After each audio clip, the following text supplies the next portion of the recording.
Hello golfers, boy do I got a great tip for you today. How to eliminate the dreaded slice. We know that the slice is probably one of the most common bad shots in golf. So how do we eliminate it? First of all, we have to understand it a little bit. When I teach, I ask most everybody that comes in for a lesson that slices the ball, why do they slice the ball?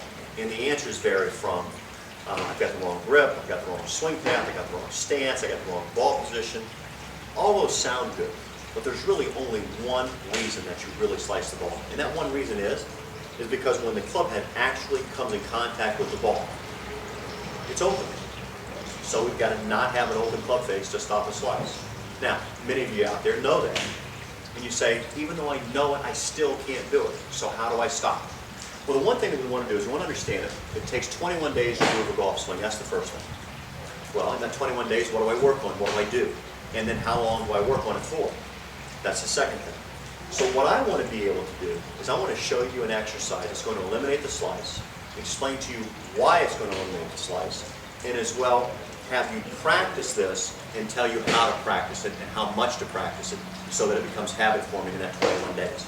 So the first thing is when we come to the ball, we actually make contact, the club face is open. Now, I know many of you out there are saying, well, it's an out-in swing path. Well, what if I did an out-in swing path and the club face was closed?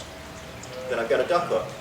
So a lot of times when people get ready to hit a shot, they hit a shot, and this person says, I cut across it, that's why I sliced the ball.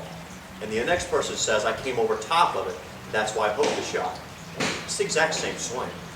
There's no difference except for the impact of the face. So the impact of the face on the ball. So the face is either open or closed. If the club face is closed at impact, we come right to left, or we pull it left, and we actually hook the shot. If the club face is open, we go left to right, or we push it to the right, and we actually hit the shot to the right. So most of us have a tendency to leave that club face open and hit the shot to the right. So what can I do to eliminate that? Now that I understand exactly why the ball goes to the right and why it goes to the left, I want to be able to get timing so I get that club face closed as I make impact with the ball. But what we're really looking at is we're looking at trying to get this club face to close as it comes through the shot. And many times what we do is, because of instruction, because of people parroting information, is we pull really hard that left side, and that opens the club face.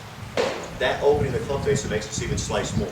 So what we have to do is we have to get the toe coming over the heel as we actually swing the club. So here's a quick drill, and if we do this drill 21 straight days in a row, and we do it religiously, 25 reps, 2 sets, we're going to be able to eliminate that slice. So here's the drill. I'm going to take the club and I'm going to hold it straight out here in front of me. Okay? So as I hold it right here, parallel to the ground, I'm going to now bring it straight back, hinge my wrist, and now the club is still parallel to the ground. But instead of the club face being straight up and down, you can see that as I hinge my wrist, the club face is now parallel to the ground. So it's not straight up and down anymore, it's now parallel to the ground. When I swing it back through, of course, I want that club face back to parallel.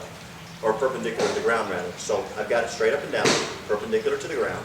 I bring it back parallel to the ground, and when I swing it back through, I want it perpendicular to the ground. But here's how this works. When I take this club in the backswing, I want to make a shoulder turn.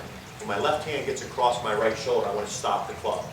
Now, when I swing through, when this left hand gets in front of the right shoulder, I want to now throw the club. So my thought process is this. Arms, arms, club. So when my left hand gets right in front of that right shoulder, right there in this position, I want to throw the club head past the hands or past the ball. As I throw it, you can see how the toe of the club now is leading through the shot, rather than when we slice the ball, the hands are leading through the shot. See, the club face right now is wide open, so we've got to make sure that when I come through the shot, that I throw the club head past the shot. So the drill looks like this. I'm going to make my shoulder turn stop. When I get left hand in front of the right shoulder, throw the club and allow the right shoulder to pass where the ball would be. So I'm in this position. Now, as I do that, I want to start from the finish of the swing and come all the way back around the beginning of the swing. This is not only just a drill, but this is also an aerobics workout. It'll help you gain club head strength, it'll help you feel the release, and it'll help strengthen the core of your body. So it'll look like this. Now, as I'm swinging this, I'm watching my hands. We have 5 senses, 3 of which we use for the golf shot. We've got our sound, we've got our sight, we've got our feel. As I'm swinging this club, I can hear the power coming in this position, which now I've isolated the power to the ball. The other thing is, visually, I can see how my right arm comes over top of my left. And I can feel that release. And this is what we call that, the release. Many people don't understand when to release. So they release too late and they still slice the ball.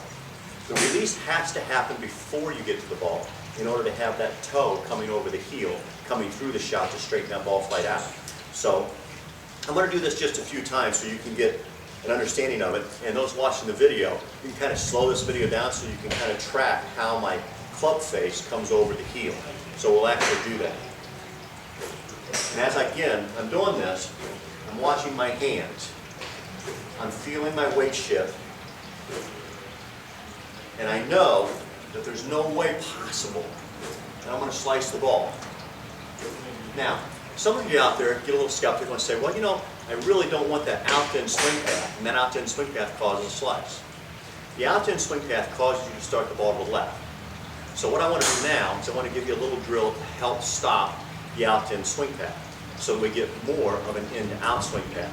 So when we take a look at this motion that I'm making right here, and I come back in here, watch what I'm going to do.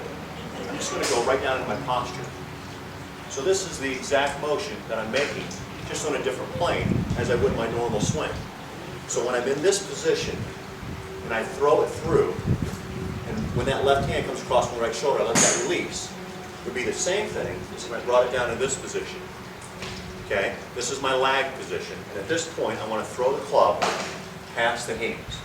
I want to get that club head throwing past the hands. That's going to give me the power as well as the direction that I deserve in the shot. Now, to keep me from swinging out to in, how does this help as well? Kind of watch what I'm going to do this time. When I do this swing, see how I kind of swung up a little bit? So I'm now swinging up.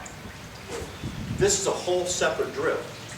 The first one was swinging parallel, just working on the hands. And that's what I wanted to feel, that's what I wanted to see, that's what I wanted to hear, is that power right there. This time, though, I'm going to swing at a little bit of an angle. Now, why separate them? I want to separate them because I want to make sure that I understand mentally and physically what I'm working on.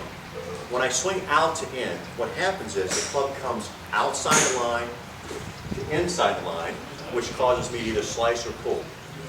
When I swing in to out, the flight pattern I can get there is the draw, or the push, or the straight ball. So I want to swing in to out. When I come back and through, I swing in to out. And I'm going to kind of take it straight back and swing in to out, and then take it straight back, swing out to in. So you see the out to in is more of a chopping motion. If I take this club and I hold it on the horizontal or parallel to the ground, and I chop, you see how I kind of came down? And that's the way a lot of you right now, when you start this practice swing, you'll start swinging. You'll take it, instead of swinging parallel to the ground, you'll start chopping it, especially when you get tired.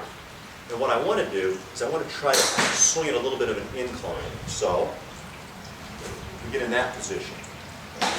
Now that position, as I swing this and take it down, you start to see I'm swinging up, I'm swinging out, swinging out, swinging up. Up or out, into out, it's the same thing. Now, why do I want to separate these two drills? Again, so that I can feel them, so that I can grow with them, and so that I can get strength with them. First drill, right here. Letting the club throw past the hands. That drill I want to do 2 sets, 25 reps. And I want to do that 21 straight days in a row. When I go to the golf course to warm up before I actually hit shots, I can do that drill. When I'm actually on the golf course, I'm getting ready to drive, I can do that drill. Second drill, I want to start doing the same motion, but I'm feeling it differently now. I'm swinging up. And the reason I'm swinging up is to eliminate the out-to-in swing path. I can swing as fast as I wish or as slow as I wish. I'm trying to just feel that toe come over the heel. So what we're doing is we're learning to control the face of the club as well as we're learning to control the path of the swing. So we're now working on an in-out swing path with a great release. Put those two together, and what you get is a beautiful draw, right to left. Come back next week, we'll have some more tips, and I sure appreciate you watching today. Thank you.